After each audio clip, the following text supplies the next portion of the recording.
రవణ.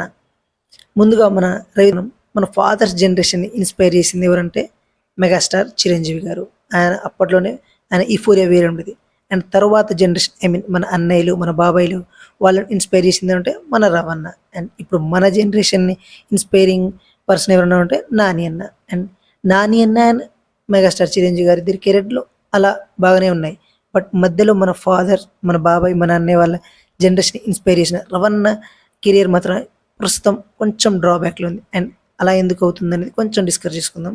ఇది కొంచెం నేను చాలా పర్సనల్‌గా, ఎందుకంటే నేను రవితేజ అన్న కామెడీ టైమింగ్‌కి నేను పిచ్చ ఫ్యాన్. అండ్ ఆయన mass dialogues and mass fights పిచ్చి ఫ్యాన్ కాబట్టి కొంచెం పర్సనల్‌గా వెళ్తాను.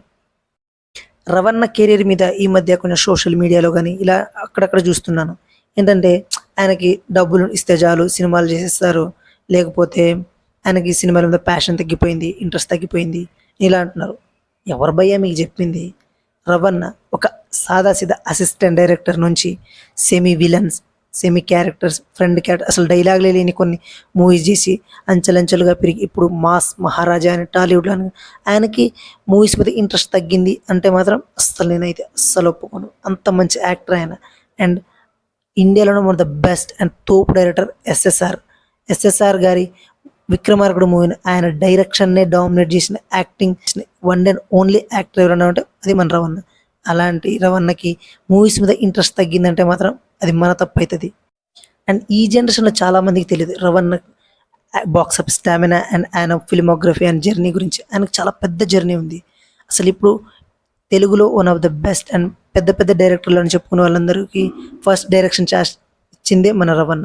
ఉదాహరణకి బోయపాటి శ్రీను గారు 'భద్ర' మూవీతో first debut director. And Gopichand Malineni గారు అండ్ మన బాబీ గారు అండ్ పవన్ కళ్యాణ్ గారి కెరియర్‌లోనే one of the biggest hit అయిన 'గబ్బర్ సింగ్' మూవీ డైరెక్టర్ అయిన హరీష్ శంకర్ గారి ఫస్ట్ డెబ్యూ డైరెక్టర్ ఛాన్స్ ఇచ్చిందే మన 'షాక్' మూవీతో మన రవణ.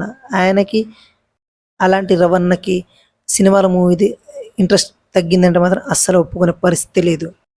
మనమైనా సరే మన ఫాదర్ జనరేషన్, మన బాబాయ్ వాళ్ళ జనరేషన్ అందరూ రవితేజని ఎలా ఇష్టపడతాం ఎక్కువంటే ఆయన కామెడీ టైమింగ్.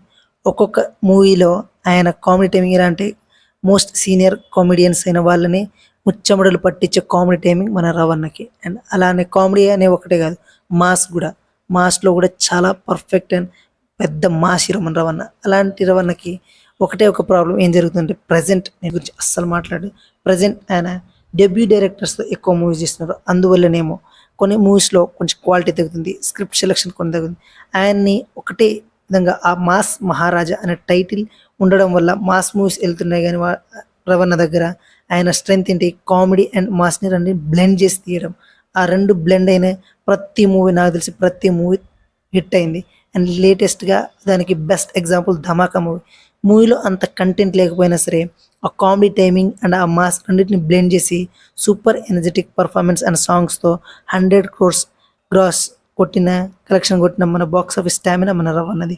ఆయనకిప్పుడు ఓన్లీ ఆ మాస్ ట్యాగ్ అనేది పక్కన పెట్టేసి కొంచెం టైం తీసుకొని ఒక 1, 2 ఇయర్స్ టైం తీసుకొనైనా సరే మంచి స్క్రిప్ట్స్‌తో కామెడీ అండ్ మాస్ 2 బ్లెండ్ చేసిన మూవీస్‌తో వస్తే మాత్రం బాక్స్ ఆఫీస్ దగ్గర ఎలాంటి కలెక్షన్స్ వస్తాయో రవణకి కొత్తేమీ కాదు. అసలు కరోనా పాండమిక్ తర్వాత అసలు థియేటర్సే ఇవ్వని టైంలో, మూవీసే రిలీజ్ అవ్వని టైంలో 'క్రాక్' మూవీతో one of the best biggest blockbuster after corona పాండమిక్‌గా ఇచ్చిన మూవీ మన 'క్రాక్' మూవీ రవణది. బట్ ఆయన డెబ్యూటెడ్ డైరెక్టర్స్‌తో చేయడం వల్ల కొంత మంచి ఉంది. ఇండస్ట్రీకి చాలా కొత్త డైరెక్టర్‌లు ఆయన పరిచయం చేస్తున్నారు. కొత్త టెక్నీషియన్స్ ఆయన పరిచయం చేస్తున్నారు. బట్ అందువల్ల ఆ పరిచయం చేసే క్రమంలో ఆయన కెరియర్ అనేది డ్రాబ్యాక్ అవుతుంది. అది ఒక్కటి చూసుకుంటే మాత్రం రవణని ఆపేటోడు ఉండడు. అండ్ రవణకి ఎలాంటి క్యారెక్టర్ ఇచ్చినా సరే, అది కామెడీ అయినా సరే, మాస్ క్యారెక్టర్ అయినా సరే, స్క్రిప్ట్‌లో స్టఫ్ ఉంటే మాత్రం ఆయన 100% ఇచ్చే యాక్టర్ మన రవణ. అండ్ అలాంటి రవణకి ఈ డెబ్యూటెంట్ డైరెక్టర్స్ తీసుకెళ్ళే స్క్రిప్ట్స్‌లో కొన్ని ఫ్లాస్ వల్ల ఈ మూవీస్ బానే ఉన్నా గానీ ఓవరాల్‌గా మూవీ చూస్తే అంత బాగోట్లేదు. దానివల్ల అవి ఫ్లాప్స్ గానో, యావరేజ్ గానో, డిజాస్టర్ గానో మిగులుతున్నాయి. బట్ స్క్రిప్ట్ మంచిగా ప్రాపర్‌గా తీసుకెళ్తే రవణ దగ్గర ఆయన బాక్స్ ఆఫీస్ స్టామినాకి హిట్స్ కాదు, సూపర్ బ్లాక్ బస్టర్ హిట్స్ అయ్యే కంటెంట్ ఆయన దింపగలరు.